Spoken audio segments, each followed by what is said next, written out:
सम्पूर्णहरूलाई नमस्कार। म इटरी नयाँ बस पार्कदेखि अहिले इटरी नयाँ बस पार्कको अवस्था यस्तो छ है। ल हेर्नुहोस् है, कालो बादल घुमिरहेको छ, पानी पर्नुलाई जोड गरिरहेको छ।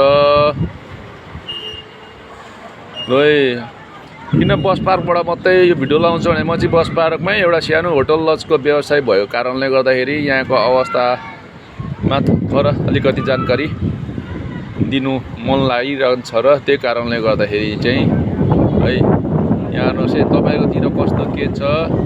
हाम्रोतिर चाहिँ एकदम आकाश पनि गडाङगुडुङ गरिरहेछ, कालो बादल छाइरहेको छ।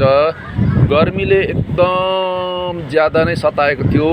यस हावा अहिले चलिरहेछ, अहिले आनन्द चिसो महसुस गरिरहेछौँ। हेर्नुहोस्, हावा चलिरहेछ, पत्ताहरू मजा हल्लिरहेछ। हेर्नुहोस्, हाम्रो बस पार्क चाहिँ यस्तो छ, भिडभाड एकदम भर्यो भाउ छ। बस्नुलाई शान्त वातावरण, गाडीको हाई हल्ला देखिँदैन, किनभने गाडी नै यहाँनिर देखिँदैन त। तर तपाईँहरू आएपछि लिनु चाहिँ आउँछ है गाडी यहाँनिर, जहाँ गएपछि 77 जिल्लाको लागि चाहिँ। ल हेर्नुहोस् है, तपाईँहरूले हेर्नुहोस् भिडियो मैले सानो एउटा क्लिप गरिदिएको छु। ल हेर्नुहोस्, जता हेर्ने शान्त एकदम, गाडी घोडाहरू हाई हल्ला नगर्ने ठाउँ र पार्किङको पनि प्रशस्त व्यवस्था भएका भरमा आउनु हुँदैछ भने तपाईँहरूका ठुला गाडीलाई राख्नुलाई पार्किङको प्रशस्त व्यवस्था भएको, खानु बस्नुको राम्रो सुविधा भएको होटलहरू ठुल्ठुलो छ यहाँनिर। ल रोजी छानी तपाईँहरू बस्न सक्नुहुनेछ। ल हेर्नुहोस्,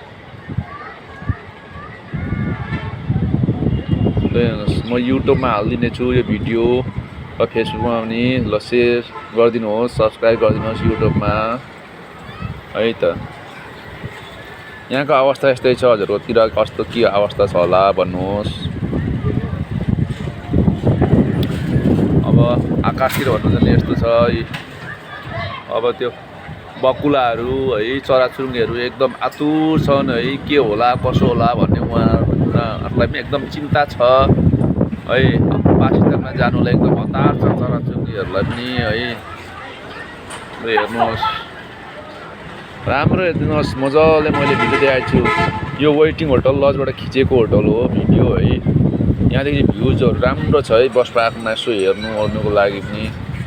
हावा खुल्ला भएको वातावरण, हावा खुल्ला एकदम यस्तो छ, खुल्ला छ बस्नुलाई, हावा मजाले चल्छ, चिसो शान्त वातावरण भएको। ल मकै खानुहुन्छ कि भक्का खानुहुन्छ कि सबै कुरो यहाँनिर चटपटे चिसो कुल्फी सबै पाउँछ है यहाँनिर एकै ठाउँमा बस पार्कभित्र, मिठो मिठो स्वादमा।